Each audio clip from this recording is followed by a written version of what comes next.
একটা গল্প বলেই শেষ করবো। আমি এই গল্পটা সব জায়গায় বলি এবং আমি বিলিভ করি যে প্রত্যেকটা মানুষ নিজের জীবন পরিবর্তনের জন্য এই গল্পটা সবার জানা উচিত এবং এই শব্দটাতে বিলিভ করা উচিত।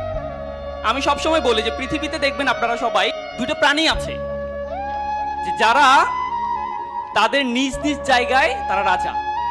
যেমন আমরা ঈগলের নাম শুনছি, eagle is the king of bird kingdom, তাই না? ঈগল যখন আকাশে উড়ে তখন বাকি সবাই কিন্তু তার নিচে থাকে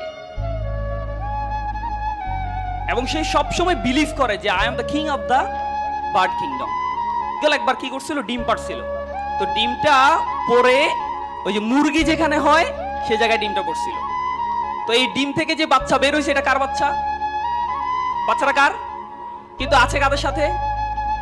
এখন এই বাচ্চা যখন ডিম ফুটে যখন বাচ্চা হইলো তখন সে তার আশেপাশে দেখতেছে সব মুরগি, এমনকি সে নিজেকে ঈগলের বাচ্চা চিন্তা করবে?